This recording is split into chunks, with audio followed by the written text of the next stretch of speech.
سیالی کو دا نورو هیوادونو تعلیم کو پخبلو اولادونو مرهم دو دا وطن پا پرهارو. د پوهنې وزارت په تیره اونۍ کې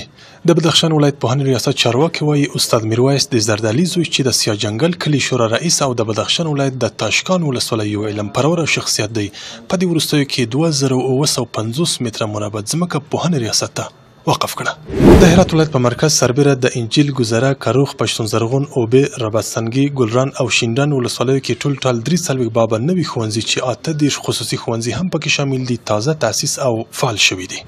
یوې خیریه ادارې د پکتیا ولایت په ولسوالیو کې 14 بابا مدارسو او دارالحفاظونو ته 1100 جول د قرآن کریمونه ډالۍ کړل او په زرمت ولسوالۍ کې د 4 بابا دارالایتامونو زده کوونکو سره د البسې مرسته وکړه. د لوګر ولایت د څرخ ولسوالۍ یو بانفوذه شخصیت او د پوهنې مینوال الحاج عبدالرحمن خان له لوري د یاد ولایت شاه خلوتي عالي لیسې ته د 10,000 افغانیو په لګښت د برېښنا تولید یو جنراتور وپیرل شو. غزنی ولایت کې یوې خیریه ادارې په مرکز او ولسوالۍ کې 950 بابا ښوونځیو ته 1200 کڅوړې جامې او 2900 جول د قرآن عظیم شان ډالۍ کړه.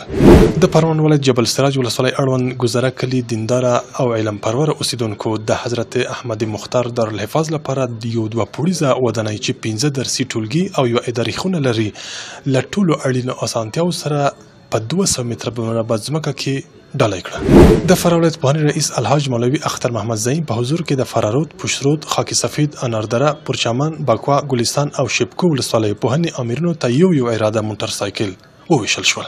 د پکتیکا ولایت چاربران ولسوالۍ اړوند د ام المؤمنین خدیجه سعدیه خیریه مدرسې کتابتون اداري خونې او احتوي دیوال د 200,000 افغانیو لګښت سره ورغول شو. په غور ولایت کې د سیمهیزو ټولګیو اړوندو ښوونکو د مسلکي وړتیاو لوړولو لپاره روزنیز ورکشاپ پرانیستل شو. د بدخشان ولایت مرکز فیض آباد اړوند د صایب شهید علي لیسې زده کوونکو ته د عملي زده کړو اسانتیاو لپاره پر ساینسي مضمونونو سمبال یو مجهز لابراتوار پرانیستل شو. او وروستی خبر همدا چې د کابل ښار 9مې ناحیې اړوند د ستاري لیسې بیا رغونې او ترمیم چارې چې څه موده وړاندې د یو تن علم پروره شخصیت لخوا د 80,000 افغانیو په مالي مرسته پیل شوې وې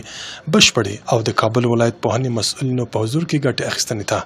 وسپارل شوې. با چراغ علم و دانش میهنم روشن کنم از معارف نسل نو را رونقی میهن کنم از معارف